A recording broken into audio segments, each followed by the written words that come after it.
हर घर के अंदर एक कहानी होती है। एक ऐसी कहानी भी होती है जिसमें सिर्फ अंधेरा होता है। एक कहानी एक लड़की की है, एक ऐसा सच जिसे समझने में उसे 7 साल लग गए। एक ऐसा राज जो हमारे ही अपनों ने हमसे छुपाया। एक ऐसी सच्चाई जो हमारे ही खिलाफ रची गई तंत्र विद्या से। ये कहानी तब की है जब लड़की 10 साल की थी। घर में सब कुछ ठीक था। पापा एक अच्छे जॉब में थे, मम्मी घर संभालती थी, 2 भाई बहन थे और जिंदगी छोटी छोटी खुशियों में अच्छी बीत रही थी। उसकी माँ की एक छोटी बहन भी थी जो उसकी मौसी लगती थी। सब उन्हें बहुत धार्मिक और भक्ति में रही हुई महिला कहते थे। वो हमेशा सफेद कपड़े पहनते थे, हाथ में माला और हमेशा मंत्रों का उच्चारण करते रहते थे और कहती थी, मैं भगवान की साधना में हूँ। मौसी एक विधवा थी।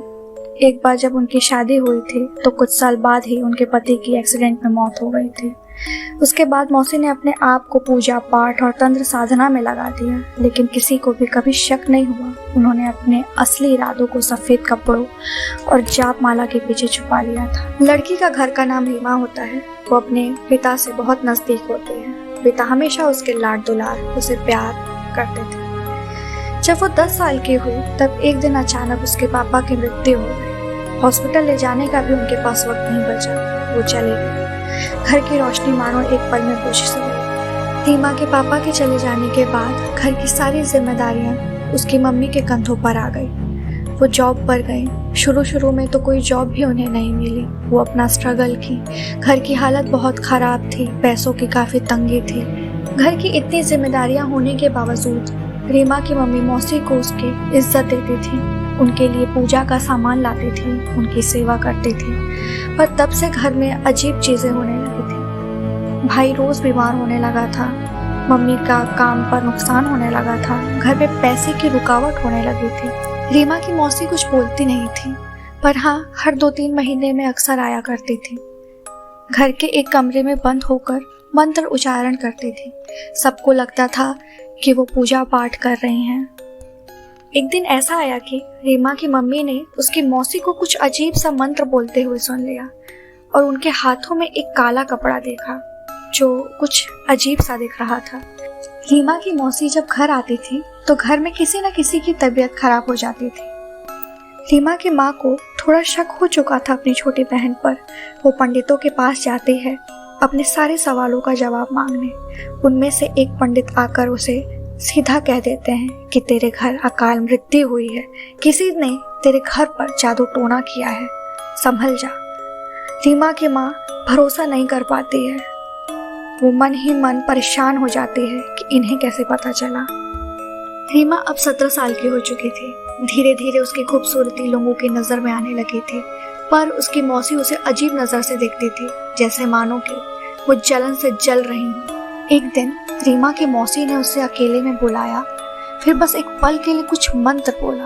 उसके बाद रीमा की मानो जिंदगी ही बदल गई। उसी रात से रीमा को अजीब अजीब सपने आने लगे, जैसे मानो कि उसे कोई पीछे से चिल्ला रहा हो, उसका नाम पुकार रहा हो और गला दबा रहा हो। सुबह उठती वो तो उसके शरीर में एक अलग सी थकावट होती, उसके मन में एक अलग सा डर होता और आंखों के नीचे गहरे निशान होते। अब रीमा की माँ को लगने लगा था कि उनके साथ कुछ गलत हो रहा है, उनके परिवार के साथ कुछ गलत हो रहा है। वो डर सी गई थी, सहम सी गई थी।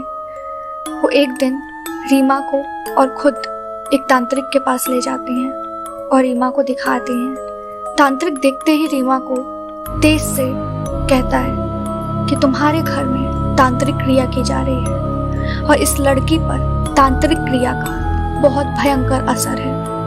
उनको जिस बात का डर था वही बात मानो उनके सामने आकर खड़ी हो गई। वो डर गई। रीमा की माँ डरते डरते तांत्रिक से पूछती है कि बाबा, ये किसने किया है? कौन चाहता है हमारे घर की बर्बादी?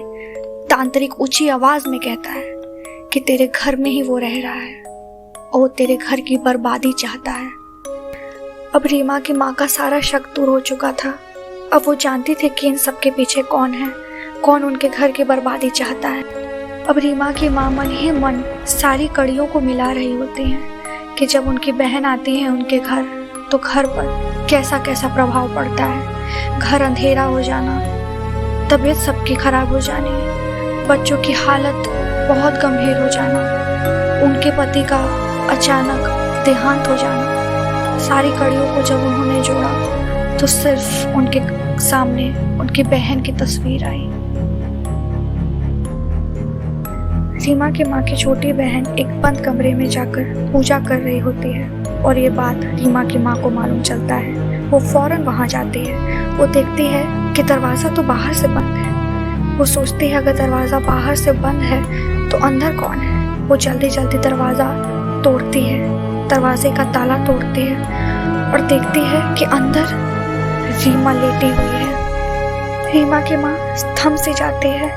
वो अपने कदम आगे बढ़ाती है तो देखती है कि वहाँ 3 से 4 साल का कोई बच्चा खड़ा है। वो देखते ही घबरा जाती है। वो नीचे देखती है तो उधर ही बगल में उसकी छोटी बहन कुछ तांत्रिक क्रिया कर रही होती है। वहाँ हड्डी, खून, सिंदूर और रीमा का जला हुआ कपड़ा, फोटो और बहुत सी चीज़ें होती हैं। ये देखते ही रीमा की माँ बहुत घबरा जाती है। रीमा की माँ अपनी बहन के सामने जाकर खड़ी हो जाती हैं और वो देखती हैं कि उनकी बहन मंत्रों का उच्चारण की जा रही है और बहुत ज़ोर ज़ोर से अपने गर्दन को घुमा रही है, जैसे कि वो किसी को पुकार रही हो। उनकी बहन अचानक से एक चाकू निकालती है और रीमा पर वार करने लगती है। रीमा का हाथ काटने लगती है। रीमा की माँ बहुत कोशिश करती है बचाने की, छुड़ाने की, मगर मानो उनकी बहन के अंदर एक शैतानी ताकत आ चुकी हो जो किसी का कुछ भी कर सकती है। रीमा की माँ अपनी बच्ची को छुड़ाने की बहुत कोशिश करती है और अपनी बहन का बाल पकड़ लेती है और जोरदार थप्पड़ मारती है और चाकू को छीनकर एक दूर जगह फेंक देती है। और तभी पीछे से छोटा बच्चा जो कि सिर्फ 4-5 साल का है, वो रीमा की माँ का गला दबाने लगता है। रीमा की माँ उस वक्त सिर्फ अपने कुल देवी देवता को याद करने लगती हैं और अपनी देवी माँ का कोई तो मंत्र उच्चारण करने लगती हैं, जिससे उनकी बहन काफ़ी डर जाती है। वो अपने कान बंद करने लगती है। पीछे से जो 3-4-5 साल का जो बच्चा था गला दबाना बंद कर देता है। वो एक कोने में बैठ जाता है और रोने लगता है। रीमा की माँ जल्दी जल्दी उस तांत्रिक को फ़ोन करती है जो तांत्रिक बताया था कि इनके घर पर काला जादू का असर है, कोई तांत्रिक क्रिया कर रहा है इनके घर पर। वो जल्दी जल्दी इनके घर पर आता है और अपनी सारी क्रियाक्रम करता है, मुक्त करने की कोशिश कर रहा होता है। तांत्रिक देखता है वहाँ 3 से 5 साल का कोई बच्चा है। वो एक अकेले कोने में बैठकर रो रहा है। तांत्रिक समझ जाता है कि वो एक बच्चा नहीं है, वो एक इंसान नहीं, प्रेत आत्मा है। ये कहानी बस यहीं पे सीमित नहीं होती है, आगे की कहानी और खौफनाक होने वाली है। कहानी को आखिरी तक जानने के लिए आप इसका सेकंड पार्ट ज़रूर से देखें।